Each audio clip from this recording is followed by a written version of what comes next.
تو حق کو باطل کے ساتھ ملاتے ہیں۔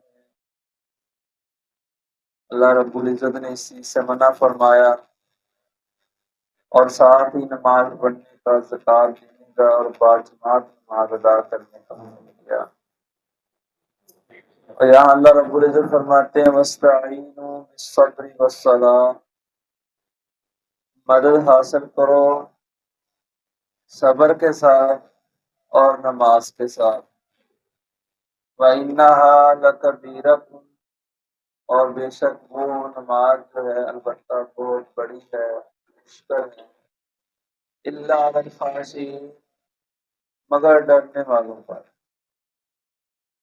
اس آیت میں اللہ نے دو چیزوں کا حکم دیا، ایک ہے صبر سے مدد طلب کرنا، اور دوسرا ہے نماز سے مدد طلب کرنا۔ یہ دو چیزیں انسان کو مدد دیتی ہیں۔ انسان کو مدد دینے والی دو چیزیں ہیں، ایک ہے صبر اور ایک ہے نماز۔ صبر تین انسان کا ہوتا ہے، ایک صبر ہے مشکلات پر، پریشانیوں پر، مسائل پر، باپ فوت ہو گیا، بیٹا فوت ہو گیا، اسی طرح کوئی بھی زندگی میں انسان کو رنج عدم غم پہنچتا ہے، اس وقت اس کو تکلیف ہوتی ہے، اس پر وہ صبر کرتا ہے۔ اس پر صبر کرنا جو ہے یہ صبر ہے۔ اور دوسرے نمبر پہ اللہ کی اطاعت پر صبر، اللہ کے احکامات کو ماننے پر صبر۔ یہ نماز ہے، روزہ ہے، حج ہے، زکوٰۃ ہے، جہاد ہے، انسان کے اللہ نے حدود رکھی ہیں، اس پر وہ اللہ کی اطاعت ہے، ان کو کراس۔ نماز کا حکم دیا ہے وہ نماز پڑھتا ہے، جہاد کا حکم دیا وہ جہاد کرتا ہے۔ اللہ کی اطاعت پر صبر، دل نہیں مانتا ہوتا، دل کی خواہش کچھ اور ہوتی ہے، اللہ کا حکم کچھ اور ہوتا ہے، تو اللہ کی اطاعت پر اپنے نفس کو روک لیتا ہے۔ صبر کا ویسے روکنا ہوتا ہے، تو اپنے آپ کو، اپنے نفس کو روک لیتا ہے اللہ کی اطاعت پر۔ اور ایک ہوتا ہے صبر گناہوں سے دوری پر، گناہ سے دوری پر۔ دل کرتا ہے گناہ کرنے، دل کرتا ہے شراب پینے کو، برائی کرنے کو، دل کرتا ہے چوری کرنے کو، دوسرے کا مال ناجائز طریقے سے کھانے کو۔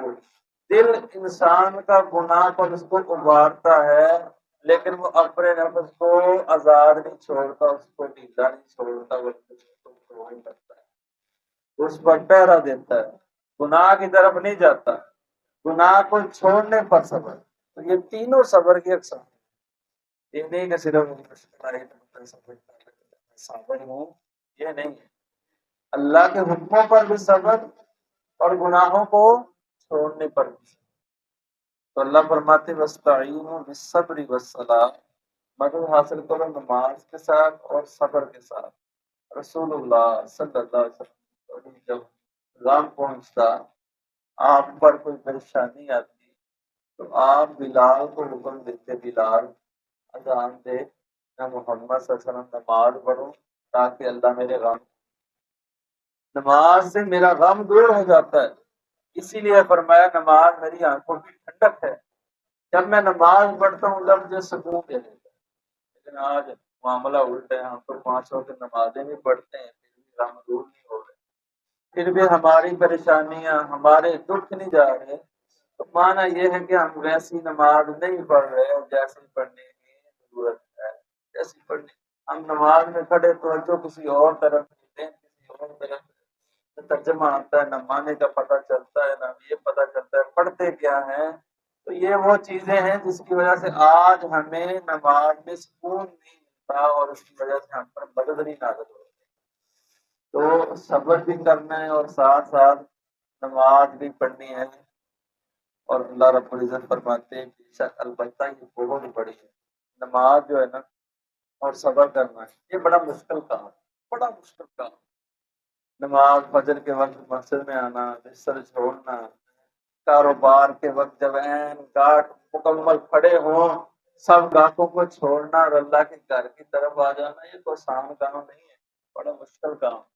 اللہ فرماتا ہے لیکن ان کے لیے مشکل نہیں ہے جو مجھ سے ڈرتے ہیں، جو مجھ سے ڈرتے ہیں جو میرے جن کے دلوں میں میرا خوف ہے، الذین یظنون انہم ملاقو ربہم، وہ لوگ جو گمان کرتے ہیں کہ بے شک وہ ملنے والے ہیں اپنے رب سے، مر جانا ہے اور اللہ سے ہماری ملاقات ہونی ہے، اللہ کے دربار میں ہم سننا ہے، وَأَنَّهُمْ إِلَيْهِ رَاجِعُونَ، اور بے شک اسی کی طرف ہم نے لٹائے جانا، اس کی طرف لٹائے جانا ہے، مرنا ہے اور اللہ سے ملاقات کرنی ہے۔ جس کے ذہن دل میں یہ خیال ہونا کہ میں نے اپنے اللہ سے ملنا ہے، وہ کبھی نماز نہیں چھوڑتا، وہ کبھی نماز نہیں چھوڑتا، وہ ہر وقت جو ہی اذان ہوتی ہے وہ اللہ کے گھر میں پہنچ جاتا ہے۔ لیکن آج ہماری حالت اس سے بہت الٹ ہے کہ اذان بھی سنتے ہیں، نماز کا وقت بھی پتہ ہے، پھر بھی لیٹ آتے ہیں، کوئی دوسری رکعت، تیسری، کوئی نماز کے بعد۔ اللہ اکبر۔ ایک آدمی نے مجھے یہ بات بتا رہا تھا، کہتا ہے ایک بادشاہ یا کسی علاقے کا سردار بڑا جو ہے، اگر وہ اعلان کر دے نا کہ 12 بجے تو نے میرے ڈیرے پہ آنا ہے، فون کر دے، تو انسان کی کوشش ہوتی ہے کہ کم از کم بھی نا میں پانچ تو زیادہ وفادار ہوتے، گھنٹہ پہلا چلے جاتے، لیکن کم از کم وہ 20-15 منٹ پہلے جائے گا تاکہ میں کہیں لیٹ نہ ہو جاؤں اور سردار صاحب ناراض نہ ہو جائیں تو لیٹ آیا۔ کائنات کا سب سے بڑا مالک، مالک رازق، 5 وقت انسان کو بلاتا ہے، نہ اذان پہ آتا ہے، نہ تکبیر اولیٰ پہ آتا ہے اللہ، اور بعض تو وہ ہیں جو نماز پڑھتے ہی نہیں، تو کتنی بد نصیبی ہے، اور اللہ کتنا ناراض ہوتا ہوگا، اللہ کتنا اس بندے سے ناراض ہوتا ہوگا۔ تو اللہ فرماتے ہیں کہ نماز بہت مشکل ہے مگر کرنے والوں پر کوئی مشکل نہیں، تو یہ گمان کرتے کہ اللہ سے ہماری ملاقات ہو۔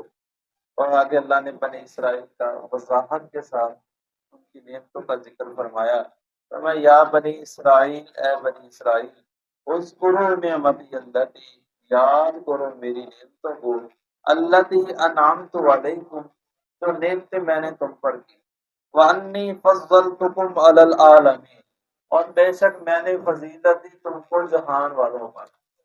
یہ کائنات کے جتنے اس وقت کے اقوام تھے سب پر ہم نے بنی اسرائیل کو اللہ فرماتے فضیلت عطا فرمائی، لیکن اس کے بعد جب امت محمدیہ آئی اللہ نے اس کو فضیلت دی۔ اب کائنات کی تمام امتوں پر امت محمدیہ کو فضیلت حاصل، اور خاص اللہ نے قرآن میں فرما دیا کنتم خیر امت اخرجت للناس، تم بہترین امت ہو، تم سب سے اچھی امت ہو، خیر والی امت ہو۔ اور اسی طرح اللہ کے نبی نے فرما دیا خیر الناس کرنی ثم الذین یلونہم ثم الذین، میرا زمانہ بہترین زمانہ، سب زمانوں سے میرا زمانہ بہترین زمانہ ہے، پھر میرے صحابہ کا زمانہ بہترین زمانہ ہے، پھر تابعین کا زمانہ بہترین۔ اس حدیث سے بھی پتہ چلتا ہے کہ امت محمدیہ کو اللہ نے تمام باقی امتوں پر جو ہے فضیلت عطا فرمائی، لیکن اس سے پہلے باقی تمام امتوں پر بنی اسرائیل کو اللہ نے فضیلت عطا فرمائی۔ اور آگے اللہ فرماتے واتقوا یوما لا تجزی نفس عن نفس شیئا، ڈر جاؤ اس دن سے جس دن نہ کفایت کرے گی کوئی جان کسی جان سے کچھ نہیں، یعنی کوئی نفس، کوئی انسان کسی انسان کے کام نہیں آئے گا، انسان کے کام نہیں آئے گا، نہ ماں باپ کام آئے گا، اولاد کام آئے گا، کوئی کام نہیں آئے گا۔ اور جس اولاد کی طاقت پر کھا دیتا ہے، فراڈ کرتا ہے، ظلم کرتا ہے، زیادتیاں کرتا ہے، اللہ اکبر، اللہ فرماتے کوئی کام نہیں آئے گا، ولا یقبل منہا شفاعۃ، نہ شفاعت قبول ہوئی، نہ اس دن سفارش چلے گی، ولا یؤخذ منہا عدل، اور نہ ہی اس دن کوئی زبردستی چلے گی، ولا هم ینصرون، اور نہ ہی وہ مدد دیے جائیں گے، نہ اس دن سفارش چلے گی، نہ پیسہ چلے گا، نہ ہی کوئی انسان کی رہنمائی۔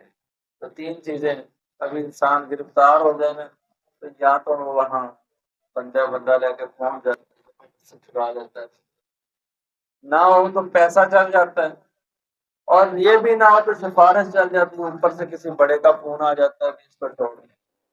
یہ تینوں چیزیں اللہ فرماتے نہ قیامت کے دن سفارش ہوگی، نہ اس دن پیسہ چلے گا، اور نہ ہی اس دن کوئی کسی کو زبردستی چھڑا سکے۔ اس دن کوئی کسی کو، ہاں سفارش تو اللہ نے اس دن اجازت دی ہوگی کچھ خاص اپنے بندوں کو، یا کوئی خاص اعمال کو، جیسے قرآن سفارش کرے گا، روزہ سفارش کرے گا، خاص بندوں کے لیے جس کے اللہ حق میں کہے گا فلاں کے حق میں سفارش کرو، اسی کے حق میں ہوگی، اپنی مرضی سے کوئی کسی کی سفارش نہیں کر سکے۔ من ذا الذی یشفع عندہ الا بإذنہ، اللہ فرماتے کون ہے جو اللہ کے حکم کے بغیر کسی کی سفارش کر سکے؟ اس سے کوئی سفارش نہیں، نہ انبیاء نہ فرشتے، ہاں جس کو اللہ چاہے گا اس دن سفارش کرے گا، رسول اللہ بھی کریں گے، لیکن خاص بندوں کے لیے اللہ رب العزت جس کے لیے کہا، اللہ فرماتے ولا هم ينصرون، اور نہ ہی اس سے مدد کی جائے گی۔ اس سے آگے اللہ نے بنی اسرائیل کا بہت جو برا عمل تھا وہ اللہ بیان کر، اللہ سے دعا ہے کہ اللہ رب العزت ہمیں نیک اعمال کرنے کی توفیق عطا فرمائے، وآخر دعوانا الحمدللہ۔